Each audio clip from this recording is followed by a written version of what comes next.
I'm AP Townley, and this is Roleplay Culture.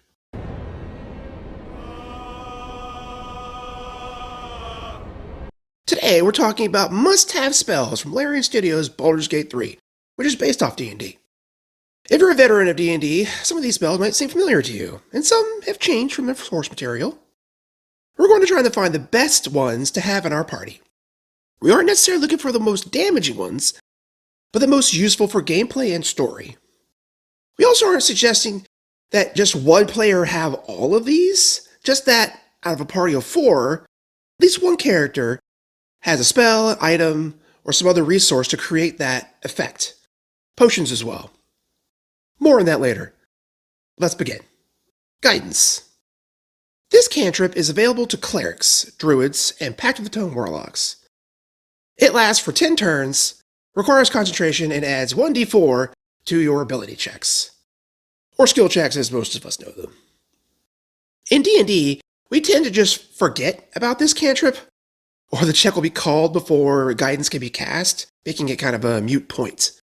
So why is this so useful here? Well, when most skill checks are made in Baldur's Gate 3, you are given a dice roller screen, where you can choose to add bonuses. As long as a character with the guidance is in your party and close enough to you, you can add 1d4 to any skill checks you want.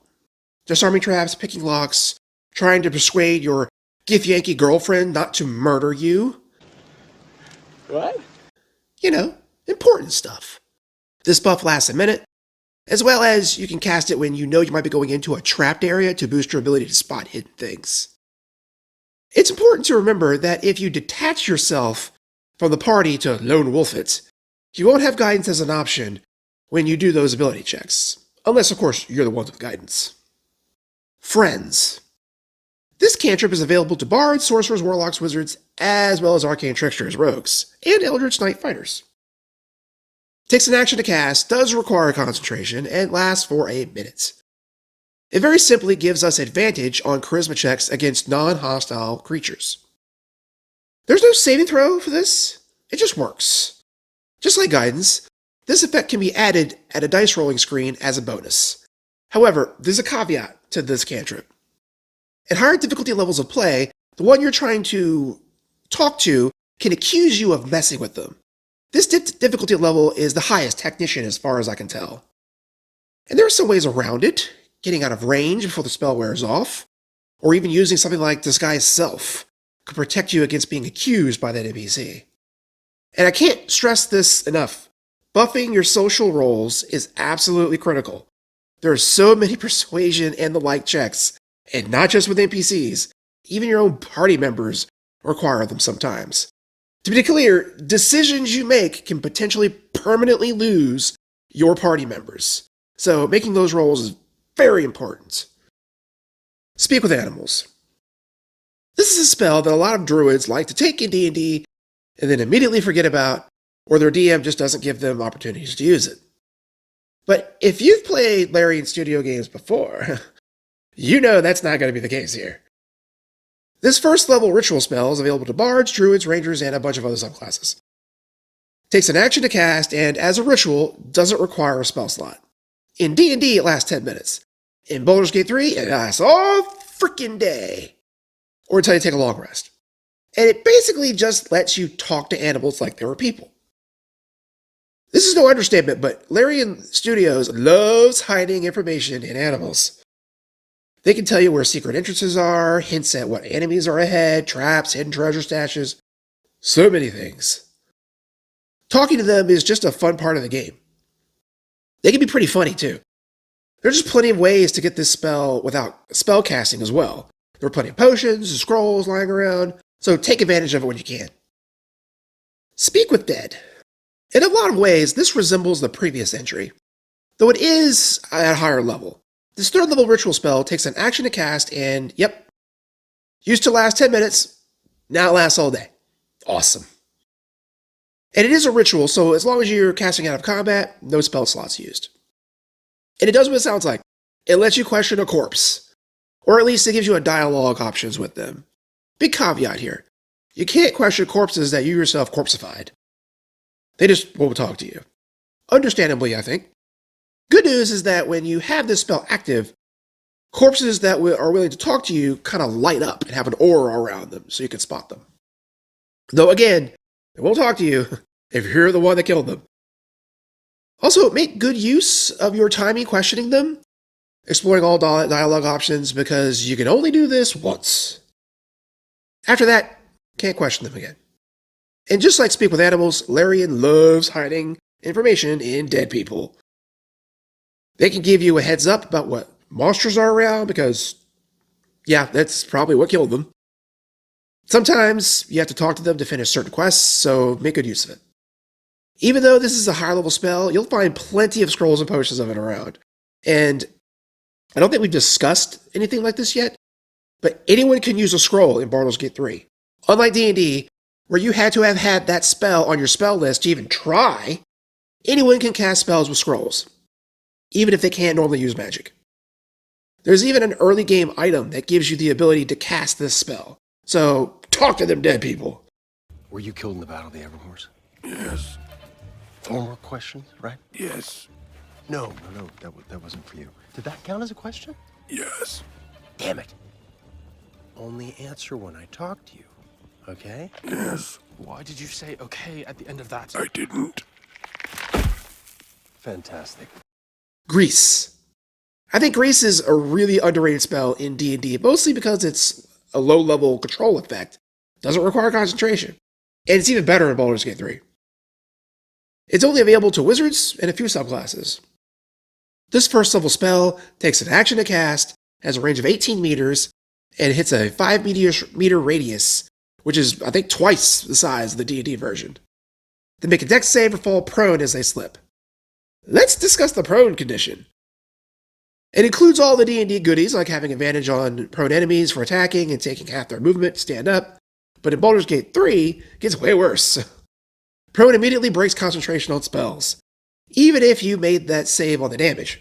While prone, they can't take actions, bonus actions, or reactions. And we haven't even gotten to the spell itself. Once they do stand up, the greased area is difficult terrain, so good luck getting out.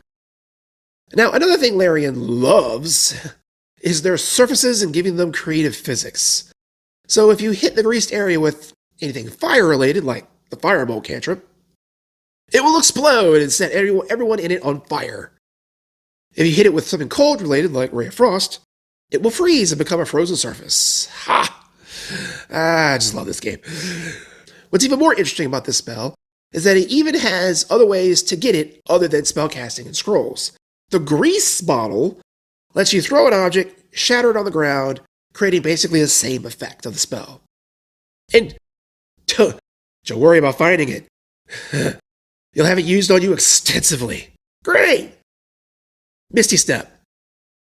Certainly a classic spell in D&D, and a must-have. But it's even more important in BG3. And there's a couple of reasons for that. This second level spell is available to sorcerers, warlocks, wizards, and a few subclasses, as well as 5th level Githyanki. It takes only a bonus action to cast and teleports you to a place within range. In D&D, that's 30 feet. But in Baldur's Gate 3, it's twice that distance. And beyond the range increase, what really makes this spell so good is not so much the spell itself, but in the mechanics of the game. For instance, it's a big investment to use a bonus action Misty Step in D&D. Not because bonus actions are particularly precious, but in that when you use Misty Step, you would only be able to cast a cantrip with your action, or take some other action. But in Baldur's Gate 3, you can Misty Step away and drop a fireball all in one round. This also applies to other bonus action spells like Healing Word and Spiritual Weapon. Another thing that makes this spell so good is the way Larian has designed their terrain. They make good use of verticality, making it difficult to just run up to the bad guy and attack them. But the reverse is true too. Using Misty Step to get away from an enemy, or bridge the gap between you and them, gives you a lot more value to this spell. This can also get you around hazardous areas like rivers of lava, or deep spiraling death canyons. Haste. I'm going to just come out right out and say it. I think Haste, in D&D at least, is overrated. For a 3rd level spell slot and your concentration, not to mention the drawbacks the subject will suffer when the spell ends. But yes, If you have a particularly optimized combatant with great weapon master or sharpshooter, then sure, it's probably worth it. This spell takes an action to cast, gives +2 to AC, advantage on dex saves, doubles your movement, and gives an extra action. But in D&D, this action is very limited. You can do a few things like dash, disengage, use an object, but you can't cast spells with this action. If you make an attack, you can only make one attack, even if you can only make multiple attacks with extra attack feature. In Baldur's Gate 3, you can use this action to do anything you would normally use an action for. That includes making 2 attacks with the extra attack feature and casting spells. Don't get me started on the speed potion, which basically gives you a concentration-free haste in a bottle for 3 turns, and it only takes a bonus action to use. That just turns this up to 11. If you have a sorcerer using the twin spell metamagic and haste 2 different allies, I don't think I need to explain why that's so powerful. I've had my hasted Githyanki fighter using Great Weapon Master and Polearm Master charge into a battle and pretty much kill everybody by herself. Just remember, it does take your concentration and only lasts for a minute. And once the spell ends, or you lose concentration, the hasted character spends their next turn doing diddly squat. Slow. This misunderstood twin sibling of haste, whereas I like to think haste is an overrated spell in D&D, I think slow is much underrated.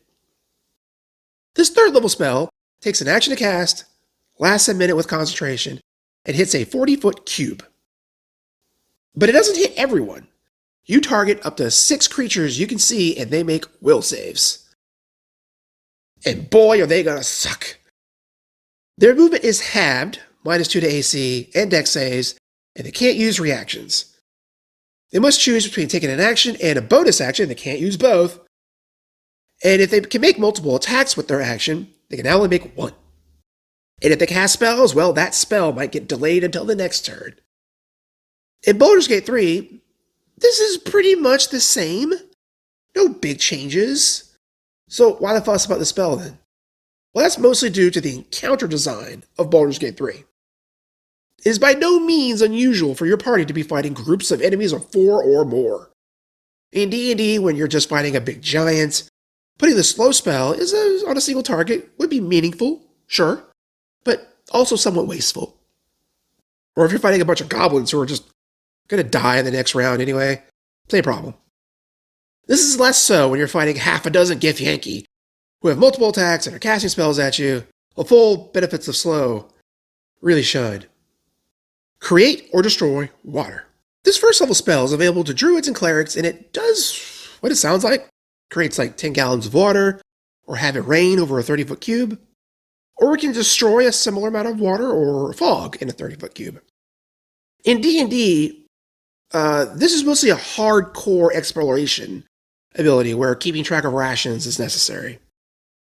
I'm thinking of campaigns like Out of the Abyss or Tomb of Annihilation, where things like fresh water and food are not readily available for long stretches of time. More niche than anything, but still useful if you're creative and clever. But in Baldur's Gate 3, even though this spell is mostly the same in how it functions, it's less a niche spell and more of an essential spell. If anyone watching has played Larian's Divinity Original Sin games, then they are well acquainted with the rain spell. In fact, when I progressed from Divinity Original Sin 1 to Divinity Original Sin 2, the first question I sought to answer was, how do I get the rain spell? Create or destroy water is basically the rain spell in Baldur's Gate 3. Here's why. First, areas and enemies will endeavor to set the party or the ground they're standing on fire in an attempt to burn them to death. And this is just not a niche circumstance. It is a frequent occurrence. Even the party's own actions can do this. The flaming sphere spell alone set my party on fire more than the enemies did. This spell really helps with that. There's another factor that doesn't exist in D&D, the wet condition. If you're covered in water from this spell or standing in a lot of it, you have the wet condition, and this has several effects. One is that you have resistance to fire, and it prevents the burning condition, so good way to protect your own party from fire-using enemies, which are plentiful. However, this condition also gives a vulnerability, which is double damage, to cold and lightning damage.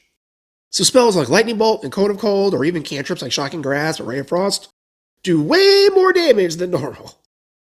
So having one character like, say, your Cleric Shadowheart, for example, dump water on a group of enemies, and have hit them with Lightning Bolt or Cone of Cold from your Wizard Gale will probably just end that encounter entirely. Putting water surfaces down has other uses too. Hit that surface with a cold spell like Ray of Frost, and now it's ice that the bad guys can slip on. Hit it with fire, and you cause a steam cloud to emerge. This spell has many, many uses. It's low-key essential. Spirit Guardians. This spell needs no introduction, as it's one of the reasons clerics in D&D are so strong. This third-level spell is available to clerics only. Takes an action to cast and lasts for 10 minutes with concentration. Enemies get a will save for half damage.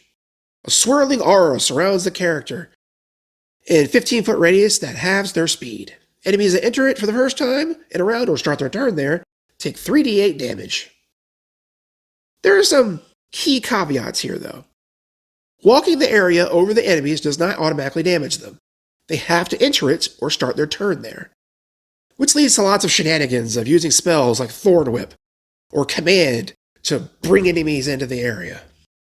But in Baldur's Gate 3, the spell works a little differently. It doesn't last as long, only a minute, and its radius is only 10 feet instead of 15. But there's one other important difference. When you cast a spell, enemies in the area in the aura immediately take damage.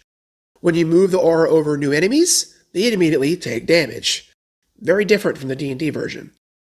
There are other spells that are changed to work this way. Cloud of Daggers, for instance, whose affected area is bigger now, also immediately does damage when cast. Whereas the enemies usually had to start their turn there.